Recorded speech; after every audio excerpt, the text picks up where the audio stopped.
नमस्कार विद्यार्थी मित्रांनो, मी दिगंबर वसंत इंगळे स्वागत करतो तुमचं आजच्या या सेशनमध्ये. आज आपलं एकूण तिसरं लेक्चर आहे. त्यामध्ये आपण मागच्या 2 लेक्चरमध्ये आपण बऱ्याच बेसिक गोष्टी बघितलेल्या आहेत. इंट्रोडक्शन आणि रॉक्स आणि मिनरल्सवर आपण आपले लेक्चर अपलोड झालेले आहेत, ते तुम्ही बघून घ्या.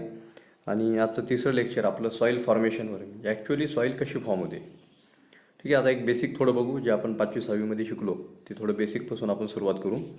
पहिली गोष्ट तर अशी आहे की सॉईल फॉर्मेशन ही खूप स्लो प्रोसेस आहे. ते म्हणजे तिला बराच वेळ लागतो. 800 ते 1000 वर्ष म्हणजे आपण वाचायचो 5वी-6वीमध्ये आपल्या बघण्यात यायचं की सॉईलचा 1 इंच थर तयार व्हायला हजारो वर्ष लागतात, असं आपण ऐकायचो. ते तिथं दिलेलं आहे की सॉईल फॉर्मेशन ही स्लो प्रोसेस आहे आणि तिला 1 इंच तयार व्हायसाठी 800 ते 1000 वर्ष लागतात. The soil formation is a process of 2 consecutive stages. Soil formation होते, ठीक आहे, पण त्याच्यामध्ये 2 स्टेजेस इन्व्हॉल्व आहेत. कोणती? हे बघा आता, the weathering of Roxx into regolith and the formation of true soil from regolith. What is regolith? मला आता प्रश्न पडला असेल, रिगोलिथ म्हणजे काय? रिगोलिथ म्हणजे जे पॅरेंट मटेरियल असतं, ठीक आहे, किंवा रॉक असेल, त्याच्यामध्ये वेदरिंग होऊन जे काही तुकडे होतात, जे काही एक मटेरियल तयार होते, म्हणजे सॉईल फॉर्म होण्याच्या आधीचं जे मटेरियल असते त्याला आपण रिगोलिथ म्हणतो.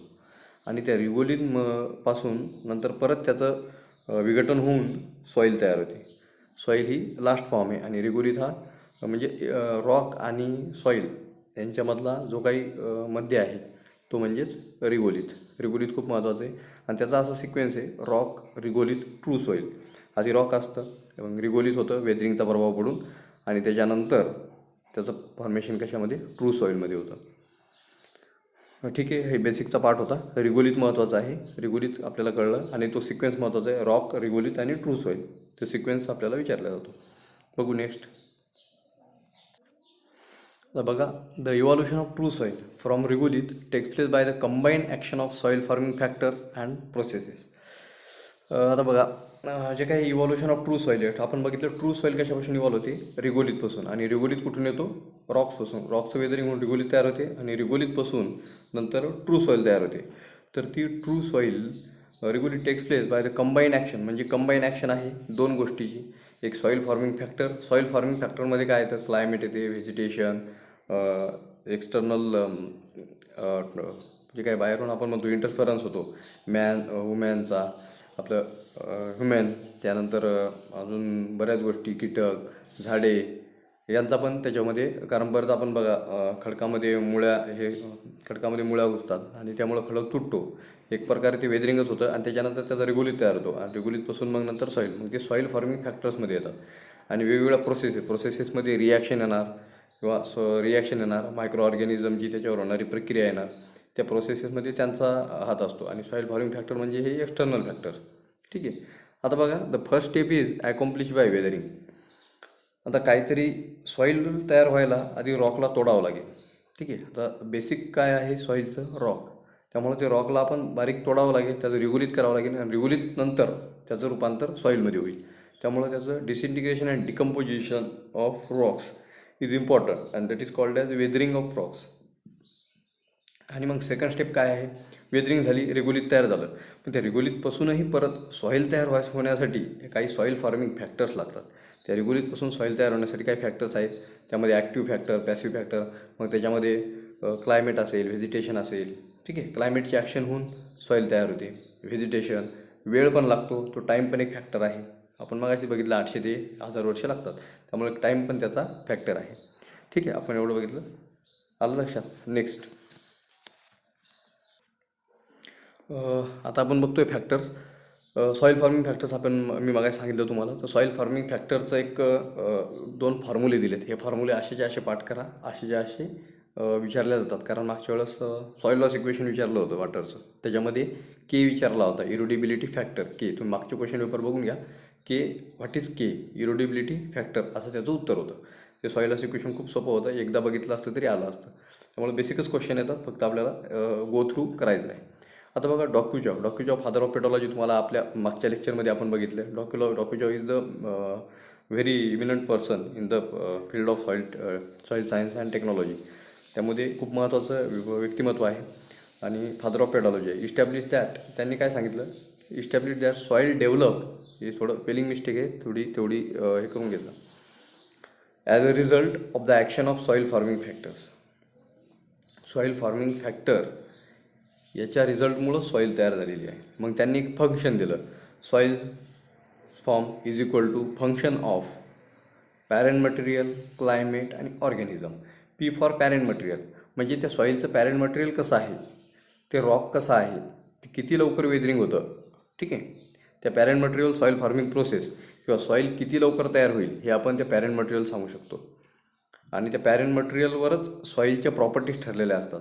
सॉईल कशी होईल, सॉईल ब्लॅक सॉईल होईल का, मग त्यात मोरिनोलाइट असेल का, किंवा रेड सॉईल होईल का, किंवा त्यात मग कॅओलिनाइट असेल का. तर हे ब्लॅक सॉईल, रेड सॉईल हे पॅरेंट मटेरियल ठरतं ना. कारण जसं रॉक असेल, बघा आता सोपं आहे ना, जसा बाप तसा बेटा, खान तशी माती, अशा या म्हणी आपल्या मराठीत आहे. तर तसंच आहे, मग त्याचं पण सॉईलचं पण तसंच आहे. जसं त्याचं पॅरेंट मटेरियल वडील, जसं त्याचं रॉक असेल तशीच ती माती असेल. मग आता क्लायमेट बघा, क्लायमेटचा बराच फरक होतो. खडकांचं आकुंचन पावणे, एक्सपान्शन होणे, आकुंचन एक्सपान्शन, कॉम्प्रेशन एक्सपान्शन सततच्या याच्यामुळं रॉक तुटल्या जातात. आणि त्यानंतर परत रिगोलित तयार होऊन रिगोलितवर पण सॉईलचा, आपल्या क्लायमेटचा इफेक्ट होतो. रेन असेल, त्यानंतर हीटवेव्ज असतील, अजून बऱ्याच गोष्टी असतील, तर क्लायमेटचा त्याच्यावर ॲक्टिवली इफेक्ट होतो. त्यानंतर ऑर्गॅनिझम तर तुम्हाला माहीतच आहे. मायक्रो ऑर्गॅनिझम ते वेगवेगळ्या प्रोसेस घडवून आणतात, वेगवेगळ्या रिॲक्शन त्या ठिकाणी होतात, केमिकल रिॲक्शन, हायड्रेशन वगैरे अशा वेगवेगळ्या रिॲक्शन होऊन त्याच्यावर आपल्याला प्रभाव ते पाडतात ऑर्गॅनिझम. हे झालं डॉकुचावचं. डॉकुचावनी 3च फॅक्टर दिलेले आहेत, एक पॅरेंट मटेरियल, क्लायमेट आणि ऑर्गॅनिझम. ठीक आहे, एवढं लक्षात ठेवा. आता आपल्याला 2च फॉर्म्युले बघायचे या ठिकाणी, एक डॉकुचावचा आणि एक जेनीचा. बघा जेनीचा फॉर्म्युलेटेड द फॉलोइंग इक्वेशन. जेनीनं काय केलं, जे डॉकुचावने दिलेत 3 फॅक्टर ते तर ठेवलेच, पण नंतर अजून 2 फॅक्टर त्यामध्ये ॲड केले, कारण तेही महत्त्वाचे होते. आता बघा, क्लायमेट घेतलं, ऑर्गॅनिझम घेतलं, पॅरेंट मटेरियल घेतलं, तर त्याच्यामध्ये त्यांनी नवीन 2 काय टाकले. एक टाकला टाईम. तुम्हाला मगाशीच सांगितलं, टाईम पण एक महत्त्वाचा फॅक्टर आहे, कारण वेळ लागतो ना. जेवढा वेळ तुम्ही द्याल तेवढी सॉईल काहीतरी फरक पडणारच आहे. जेवढी तुम्ही वेळ द्याल तेवढी सॉईल तुमची चांगली परिपक्व होईल. ठीक आहे, वेळ तुम्हाला लागतोच, कारण आता बघा 1000 वर्ष तयार व्हायला लागतात, म्हणजे 500 वर्षात ती अपरिपक्वच राहिलेली असेल, काहीतरी तिचं काहीतरी काम राहिलेलं असेल अजून बाकी. म्हणजे ज्यावेळेस 1000 वर्ष कंप्लीट होतील त्यावेळेस सॉईल पूर्ण झालेली असेल. म्हणजे टाईम पण एक महत्त्वाचा फॅक्टर आहे. त्यानंतर आर बघा, आता फक्त आर राहिला आपला. किंवा प्रश्न असा येऊ शकतो की जेनीनी कोणते 2 फॅक्टर्स ॲड केले जे डॉकुचावनी केले नव्हते, रिलीफ अँड टोपोग्राफी, असा एक MCQ तयार होऊ शकतो.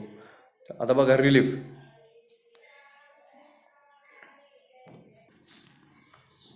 आता बघा रिलीफ अँड टोपोग्राफी राहिला होता आपला बघायचा. रिलीफ आणि आता बघा हे सगळे फॅक्टर्स आहेत. CL म्हणजे क्लायमेटचे, एक एन्व्हायरमेंटल क्लायमेट, O म्हणजे ऑर्गॅनिझम, R म्हणजे रिलीफ, P म्हणजे पॅरेंट मटेरियल, T म्हणजे टाईम, आणि डॉट डॉट डॉट म्हणजे ॲडिशनल अनस्पेसिफाईड फॅक्टर. इथं बघा जेनीने काय केलं, ते 3 दिले होते, त्यामध्ये 2 ॲड तर केलेच, पण त्याने अजूनही काही फॅक्टर सांगितले की जे अनस्पेसिफाईड आहेत. म्हणजे अजूनही काही बरेच फॅक्टर त्याच्यावर इम्पॅक्ट करतात जे आपण इथे घेतलेले नाहीत. त्यांनी फक्त सांगितलं की हे 5 महत्त्वाचे आहेत. रिलीफ आणि टोपोग्राफी म्हणजे काय, चढ उतार, स्लोप, तो स्लोप महत्त्वाचा असतो. ठीक आहे. बऱ्याच वेळा बघा सॉईल कन्झर्वेशन मेथड्स वापरताना आपण ॲग्रोनॉमिक मेजर्स कधी वापरतो, जर स्लोप 2% कमी असेल, आणि मेकॅनिकल मेजर्स कधी वापरतो जेव्हा स्लोप 2% जास्त असेल, कारण तिथं ॲग्रोनॉमिकल मेजर्स फेल जातात, कारण त्यामुळं सॉईल कन्झर्वेशन किंवा मॉइश्चर कन्झर्वेशन होत नाही. हे आपण सॉईल आणि मॉइश्चर कन्झर्वेशनचा पण आपल्याला सिलेबसमध्ये आहे मेन्सच्या, ते वेगळे लेक्चर आपण घेऊ. सॉईल सायन्स झाल्यानंतर त्याच्यावर लेक्चर आपण घेऊ. तर ही असते रिलीफ आणि टोपोग्राफी. रिलीफ आणि टोपोग्राफी म्हणजे काय, स्लोप कसा आहे, कारण स्लोपवर सॉईल फॉर्मेशनचं ठरत असतं, कारण जेवढा स्लोप जास्त तेवढं पाण्याचा प्रवाह जास्त असतो. ठीक आहे, तर पाण्याच्या प्रवाहामुळे वेदरिंग होतं, रॉक्सवर परिणाम होतो, सॉईलवर परिणाम होतो, सॉईल वाहून नेली जाते, त्यामुळे ती रिलीफ पण महत्त्वाची आहे. त्यामुळे याने 2 फॅक्टर ॲड केले, आणि अजूनही काही अनस्पेसिफाईड फॅक्टर आहेत त्यांच्याबद्दल पण ते बोलले. आता बघा नेक्स्ट, हे म्हणजे आपण जे आत्ता बघितलं तेच आहे, ह्याच्यामध्ये जास्त वेळ घालण्याची काही गरज नाही. याचा स्क्रीनशॉट तुम्ही काढून घ्या. आता बघा याचे 2 ग्रुप आहेत. हे महत्त्वाचे आहेत. पॅसिव्ह फॅक्टर कोणते आणि ॲक्टिव्ह फॅक्टर कोणते हे विचारलेलं आहे. आता बघा पॅसिव्ह फॅक्टर कोणते, थोडक्यात ध्यानात घ्या. पॅसिव्ह फॅक्टर म्हणजे काय, जे बदलत नाहीत, जे जसेच्या तसे राहतात ते पॅसिव्ह फॅक्टर, असं तुम्ही लक्षात ठेवा. आता बघा पॅरेंट मटेरियल आहे तसं आहे, काय बदलणार आहे का, स्वतःहून तर काय त्यामध्ये बदल होत नाही, स्वतःहून बदल होत नाही, स्वतःहून बदल होत नाहीत ते पॅसिव्ह मटेरियल. स्वतःहून बदल होतो ते ॲक्टिव्ह मटेरियल. आता बघा पॅरेंट मटेरियल काही बदल होत नाही, रॉक आहे तसं आहे, बाहेरून ठीक आहे, बाहेरून त्याच्यावर बदल होणार, स्वतःहून काही बदल होणार नाही. रिलीफ म्हणजे उतार, त्याच्यातही काही स्वतःहून बदल होत नाही. टाईम, टाईम तुम्हाला टाईम वाढत चालला, तो बदल नाही आहे, तो टाईम स्थिर आहे असा, टाईमचं काही एवढं हे नाही. टाईम पण पॅसिव्ह फॅक्टर आहे. आता बघा ॲक्टिव्ह काय आहे, ॲक्टिव्हमध्ये क्लायमेट आहे, क्लायमेट सतत चेंज होत राहतं, त्यामुळे ॲक्टिव्ह क्लायमेट आहे. व्हेजिटेशन, ऑर्गॅनिझम काय एका जागेवर नसतात. आपल्या क्लासमध्ये बी बरेच असे ऑर्गॅनिझम असतात जे एका जागेवर कधीच नसतात. त्यामुळं ऑर्गॅनिझम, क्लायमेट हे ॲक्टिव्ह फॅक्टर आहेत. ठीक आहे. आणि पॅसिव्ह फॅक्टर हे पॅरेंट मटेरियल, रिलीफ, टाईम हे पॅसिव्ह आहेत, क्लायमेट, व्हेजिटेशन हे ॲक्टिव्ह आहेत. एवढं फक्त वर्गीकरण तुम्ही लक्षात ठेवा, कारण वन लायनर येऊ शकतो. आता वन बाय वन आपण एक त्यातलं जे आपण आता बघितले फॅक्टर ते वन बाय वन आपण शिकू. What is parent material, parent material काय असतं, मी तसं इंट्रोडक्शन तुम्हाला दिलेली आहे, तरी आपण एक डिटेलमध्ये बघू. What is parent material, it is the mass consolidated material from with the soil has form. एक असं कन्सोलिडेटेड मटेरियल आहे, म्हणजे ते रॉकच समजा, की ज्याच्यापासून सॉईल तयार झालेली आहे. ठीक आहे. पॅरेंट मटेरियल म्हणजे काय, की असं एखादं मास किंवा एक बॉडी की त्याच्यापासून सॉईल तयार झाली, त्याला म्हणतो आपण पॅरेंट मटेरियल. त्यामुळे जास्त काय नाही, त्याचे फक्त ग्रुप महत्त्वाचे आहे. ग्रुप म्हणजे काय, एक सेडेंटरी, एक ट्रान्सपोर्टेड. सेडेंटरी म्हणजे स्थिर, ट्रान्सपोर्ट म्हणजे वाहून आणलेला. सेडेंटरी म्हणजे स्थिर आणि ट्रान्सपोर्ट म्हणजे वाहून आणलेला. हे दोन तुम्ही कीवर्ड ध्यानात ठेवा. आता बघा sedentary, form in original place, म्हणजे ज्या जागेवर ते रॉक होतं त्या ठिकाणीच त्याचं वेदरिंग झालं, त्या ठिकाणीच त्याचं रेगुलेट तयार झालं आणि त्या ठिकाणीच माती तयार झाली. हे काय झालं, बाहेरून आणलं का आपण, नाही, त्याच ठिकाणी रॉक होतं तिथंच तयार झालं, त्याला म्हणतो आपण सेडेंटरी. आता ते ओरिजिनल प्लेसवर तयार झालं. It is a residual parent material. The parent material differs at widely as the Roxx. आता बघा याच्यामध्ये काही नाही एवढं. सेडेंटरी म्हणजे काय, त्याच ठिकाणी रॉक होतं, त्याच ठिकाणी त्याचं रेगुलेट तयार झालं, त्याच ठिकाणी ट्रू सॉईल तयार झाली. ठीक आहे, एवढा विषय संपला. आता बघा ट्रान्सपोर्टेड म्हणजे काय, parent material transported from their place of origin. एका जागेवर ओरिजिन होता किंवा एका जागेवर ते खडक होतं, तिथून वाहून ते दुसऱ्या जागेवर आलं. ठीक आहे, प्लेस ऑफ ओरिजिनपासून दूर आलं आणि तिथं सॉईल तयार झाली. They are name according to the main force responsible for the transport and redeposition. मग आता बघा, आता ट्रान्सपोर्ट झालं म्हणजे कोणीतरी वाहून आणला असेल, कोणीतरी त्याचं वाहक असेल, कोणीतरी तो व्हेक्टर असेल, कोणीतरी कोणाची तरी त्याच्यावर क्रिया झाली असेल. मग ही क्रिया कोण करणार, क्लायमेटमधलेच काहीतरी फॅक्टर करणार. विंड असेल, वॉटर असेल, यांच्यामधूनच कोणीतरी वाहून आणलेलं असेल. मग ज्यांनी वाहून आणलं त्यांच्यानुसार त्यांचे नावं पडले. ठीक आहे. आता आपण बघितलं की ज्यांनी ते मटेरियल ट्रान्सपोर्ट केलं त्याच्यानुसार त्याला नावं दिलेली आहेत. ठीक आहे. त्या पॅरेंट मटेरियलला नावं दिले, ज्या गोष्टींनी किंवा ज्या व्हेक्टरनी ते ट्रान्सपोर्ट केलं त्याच्यानुसार त्याचे नावं पडलेले आहेत. तर ते नावं बघू आपण, ते नावं महत्त्वाचे आहेत. आता बघा फॅक्टर कोणते आहेत, ग्रॅव्हिटी आहे, वॉटर आहे, आईस आहे, विंड आहे. तर बघा ग्रॅव्हिटीमुळं जर ते ट्रान्सपोर्ट झाला असेल मटेरियल तर त्याला आपण कोलुवियल म्हणतो. कोलुवियल. ते तुम्ही ट्रिक तयार करा, कसं लक्षात ठेवायचं ते ट्रिक करून करा, कारण हे पाठच करावं लागेल. आणि वॉटर बघा, ॲल्युवियल सॉईल असते बघा, गाळाची मृदा. गाळ कोण वाहून आणतं, वॉटर वाहून आणतं. ठीक आहे. मराईन म्हणजे काय, समुद्राकाठची मृदा म्हणजे कोण, ते पाण्यानेच तयार केलेली असते ना. लेकुस्ट्राईन ते पण त्याचाच एक भाग आहे. आईस, ग्लेशियल्स असतात बघा,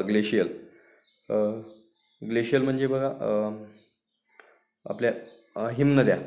ठीक आहे. ग्लेशियल म्हणजे हिमनद्या, ग्लेशियर असतात ना, मग हिमनद्या. मग ते ग्लेशियल हा शब्द ध्यानात ठेवायचा. ग्लेशियल म्हणलं की आईस, ॲल्युवियल म्हणलं की वॉटर, कोलुवियल म्हणलं की ग्रॅव्हिटी. ठीक आहे. आता विंड बघा, विंड म्हणजे इओलियन म्हणलं की विंड. एवढं तुम्ही लक्षात ठेवायचं. जोड्या लावा येऊ शकतो किंवा अयोग्य जोडी ओळखा यालाही येऊ शकतं. तुम्ही स्क्रीनशॉट काढून घ्या आणि ते पाठ करा तेवढं. ग्रॅव्हिटी म्हणजे कोलुवियल, वॉटर म्हणजे ॲल्युवियल, आईस म्हणजे ग्लेशियल, विंड म्हणजे इओलियन. त्यामुळं एवढं करा. नेक्स्ट आता बघा कोलुवियम म्हणजे काय, थोडं डिटेलमध्ये बघू. मी वाचतो आणि सांगतो तुम्हाला. It is the poorly sorted material near the base of strong slope transported by the action of gravity. त्यामुळे याच्यात काय महत्त्वाचं नाही आहे, याच्यात जोड्या लावायचे तर. त्यामुळं मी तुम्हाला सांगितलेलं आहे की याच्यात एवढंच लक्षात ठेवा, ग्रॅव्हिटीमुळं जे काही वहन झालेलं आहे त्याला आपण कोलुवियम म्हणतो. ठीक आहे, कोलुवियल हा झाला फोर्स, आणि जे मटेरियल वाहून आणलं त्याला आपण कोलुवियम म्हणतो. कोलुवियम म्हणजे ते मटेरियल. ठीक आहे, पण ते कोणा वाहून आणलं, ग्रॅव्हिटीनं, बस एवढंच आहे त्यात. ॲल्युवियम, ॲल्युव्हियम म्हणजे मटेरियल, कोणं वाहून आणलं, वॉटरने. कोणं वाहून आणलं, वॉटरने. एवढंच लक्षात ठेवा. ॲल्युमिनियम हे वाहून कोण आणतं, वॉटर. ॲल्युमिनियम हे कोण वाहून आणतं, वॉटर. ॲल्युमिनियम म्हणजेच गाळ असतो तो. ठीक आहे, एवढंच लक्षात ठेवा याच्यामध्ये. ह्याच्यात काय जास्त लक्षात ठेवायची गरज नाही. तुम्हाला वाचून घ्यायचं असेल तर वाचा, पण वाचण्याची गरज नाही ती. ते तेवढा प्रश्नच तेवढा येतो, त्यामुळं जास्त वेळ घालण्यात काही अर्थ नाही. आता बघा लॅकुस्ट्राईन, बघा लॅकुस्ट्राईन मगाशी राहिलं होतं आपलं. Consist of material that have settle out of the quiet water of lakes. हां, आता बघा मी तुम्हाला मगाशी काय सांगितलं होतं, मराईन म्हणजे समुद्राच्या काठावर, ॲल्युवियल म्हणजे नदीच्या काठावर, आणि लॅकुस्ट्राईन म्हणजे तळ्याच्या काठावर. त्यामुळे एवढाच फरक आहे त्यात. बाकी ते पाण्यानेच वाहून आणलेलं आहे, फक्त त्याचे ते जागा बदललेल्या आहेत. एक नदीच्या जागेवर आहे, एक समुद्राच्या जागेवर आहे. आणि लॅकुस्ट्राईन म्हणजे लेक, यल यल, लॅकुस्ट्राईनचा यल आणि लेकचा यल, ती त्याच्यानुसार तुम्ही कम्पेअर करू शकता किंवा लक्षात ठेवू शकता, दोन सेम आहेत. आता बघा मोरेन, मोरेन म्हणजे हिमोड म्हणतो आपण. आता लहानपणी आपण शिकलो हिमोड. हिमोड, हिमोड कुठं असतो, ग्लेशियरला असतो ना. ठीक आहे, ग्लेशियर जे वाहून आणतात ना त्याला हिमोड म्हणतो. हिमोड तो गाळ असतो बघा, हिमनदी वाहून आणते, तो असतो हिमोड. हिमोडलाच आपण मोरेन म्हणतो. मोरेन, पार्श्व हिमोड, अंत्य हिमोड, आणि त्याच्यानंतर एक तो मधामध्ये तयार होतो तो हिमोड. ते प्राकृतिक भूगोलाचा भाग आहे, तुम्ही शिकले असाल. त्याला आपण मोरेन म्हणतो. मोरेन, मोरेन म्हणजे हिमोड, तो हिमनदी वाहून आणते. बस एवढंच आहे, याच्यामध्ये काहीही लक्षात ठेवण्याची गरज नाही. मोरेन म्हणलं की हिमोड, हिमोड म्हणजे हिमनदी वाहून आणते. ठीक आहे, ग्लेशियर. लॅकुस्टाईन म्हणलं की लेक, कोलुवियम म्हणलं की ग्रॅव्हिटी, ॲल्युवियम म्हणलं की वॉटर. एवढं लक्षात ठेवा. आता बघा लोएस ऑर एओलियन.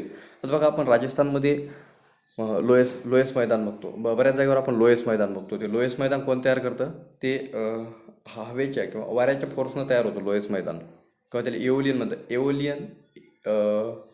एओलियन बघा कसे सारखे शब्द येतं, एरियल एओलियन. त्यामुळं वॉटर आपलं विंड किंवा एअर ध्यानात ठेवायची एओलियन आलं की. किंवा लोएस मैदान म्हणलं की पण विंड.